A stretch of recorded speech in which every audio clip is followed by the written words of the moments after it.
ಚಾರಪ್ರಭು. Russia ದೇಶದಲ್ಲಿ ಚಾರಪ್ರಭು ಅಂತ ಒಬ್ಬ ರಾಜ ಇರ್ತಾನೆ. ಅವನ ಬಳಿ ಸಾಕಷ್ಟು ಸಂಪತ್ತಿರುತ್ತೆ, ಆಳುಕಾಳುಗಳು ಇರ್ತಾರೆ. ಆದ್ದರಿಂದ ಬಹಳ ಸುಖವಾಗಿರ್ತಾನೆ.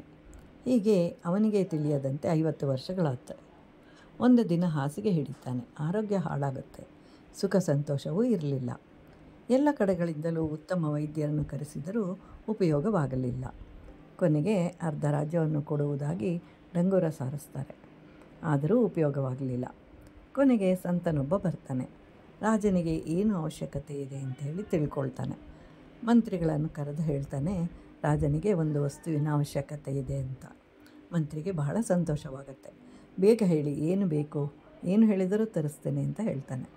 ಆಗ ಸಂತ ಹೇಳ್ದ, ಏನೂ ಇಲ್ಲ, ಯಾರು ಸುಖಿ ಹಾಗೂ ಸಂತೋಷವಾಗಿರುವನೋ ಅವನ ಅಂಗಿಯೊಂದನ್ನು ಹಾಕ್ಕೊಂಡ್ರೆ ಗುಣವಾಗತ್ತೆ ಅಂತ ಹೇಳಿದಾಗ ಮಂತ್ರಿಯು ನಮ್ಮ ದೇಶದಲ್ಲಿ ಬೇಕಾದಷ್ಟು ಜನರಿದ್ದಾರೆ ಅಂತ ಅಂದ್ಕೊಳ್ತಾನೆ.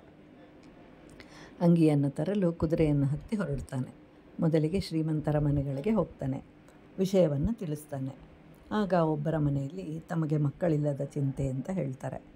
ಮತ್ತೊಂದು ಮನೆಯಲ್ಲಿ ವ್ಯಾಪಾರದಲ್ಲಿ ನಷ್ಟವಾಗಿದೆ ಅಂತಾರೆ. ಇನ್ನೊಂದು ಮನೆಯವರು ಕಾಯಿಲೆಯಿಂದ ಬಳಲ್ತಾ ಇರ್ತಾರೆ. ಆ ಬಳಿಕ ಸಾಮಾನ್ಯರ ಬಳಿಗೆ ಬರ್ತಾನೆ. ಅವರೂ ಸಹ ವಿವಾಹವಾಗಿಲ್ಲವೆಂದು, ಮಕ್ಕಳಿಲ್ಲವೆಂದು, ಆರೋಗ್ಯ, ಹೀಗೆ ಎಲ್ಲರೂ ಹೇಳ್ತಾ ಇರ್ತಾರೆ. ಆಗ ಮಂತ್ರಿಗೆ ಇದು ಸಾಮಾನ್ಯದ ವಿಷಯವಲ್ಲ ಅಂಥೇಳಿ ಗೊತ್ತಾಗುತ್ತೆ. ಹೀಗೆ ಆಲೋಚಿಸ್ತಾ ಬರ್ತಾ ಇರುವಾಗ ದಾರಿಯಲ್ಲಿ ಯುವಕನೊಬ್ಬನು ಹಾಡ್ತಾ ಬರ್ತಾ ಇರ್ತಾನೆ. ಆ ವೇಳೆಗೆ ಸಂಜೆಯಾಗಿರುತ್ತೆ. ಆ ಯುವಕನನ್ನು ನೋಡ್ತಾನೆ. ಅವನನ್ನು ಹಿಂಬಾಲಿಸ್ಕೊಂಡು ಹೋಗ್ತಾನೆ. ಅವನದು ಒಂದು ಸಣ್ಣ ಗುಡಿಸಲು. ಅದರ ಮುಂದೆ ಒಂದು ದೊಡ್ಡ ಕಟ್ಟೆ ಇರುತ್ತೆ. ಅದರ ಮೇಲೆ ಯುವಕ ಕೂತ್ಕೊಳ್ತಾನೆ. ಅವನ ಬಳಿಗೆ ಹೋಗ್ತಾನೆ ಮಂತ್ರಿ. ನೀನು ಸುಖವಾಗಿರುವೆಯಾ ಅಂತ ಕೇಳ್ತಾನೆ. ಯುವಕ, ಹೌದು, ನನಗೇನಾಗಿದೆ ಅಂತ ಉತ್ತರಿಸ್ತಾನೆ. ಆಗ ಮಂತ್ರಿ ಕೇಳ್ತಾನೆ, ನೀನು ಇಷ್ಟೊಂದು ಖುಷಿಯಾಗಿರಲು ಕಾರಣವೇನು? ನಿನ್ನ ಬಳಿಯಲ್ಲಿ ಏನಿದೆ ಅಂತ. ಆಗ ನಾನು ಯುವಕ, ಅದಕ್ಕಿಂತಲೂ ಸೌಭಾಗ್ಯ ಏನು ಬೇಕು ಅಂತ ಕೇಳ್ತಾನೆ. ಎರಡನೆಯದು, ನಾನು ಪುರುಷನು. ಮೂರನೆಯದು, ನಾನು ಆರೋಗ್ಯವಾಗಿದ್ದೇನೆ. ನಾಲ್ಕನೆಯದಾಗಿ ಕಾಡಿನಲ್ಲಿ ಸ್ವಚ್ಛಂದವಾಗಿ ತಿರುಗಾಡ್ತಾ ಇರ್ತೇನೆ. ಐದನೆಯದು, ಇನ್ನೂ ಜೀವಂತವಾಗಿದ್ದೇನೆ.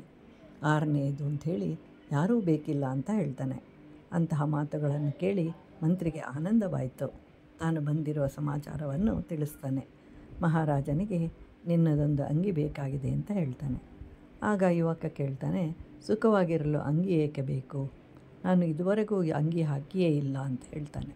ಅಂಗಿ ಹಾಕಿಕೊಂಡರೆ ಸುಖವಾಗಿರುವರು ಅಂತ ಯಾರು ಹೇಳಿದರು ಅಂತಲೂ ಕೇಳ್ತಾನೆ. ಈ ಸಮಾಚಾರ ರಾಜನಿಗೆ ತಲುಪುತ್ತೆ. ಕೂಡಲೇ ರಾಜ ಎದ್ದು ಕೂತ್ಕೊಳ್ತಾನೆ.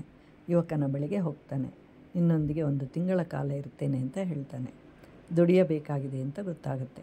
ಅದೊಂದೇ ಎಲ್ಲ ರೋಗಕ್ಕೂ ಔಷಧಿ ಅಂತ ಹೇಳಿ ತಿಳಿಯುತ್ತೆ ರಾಜನಿಗೆ.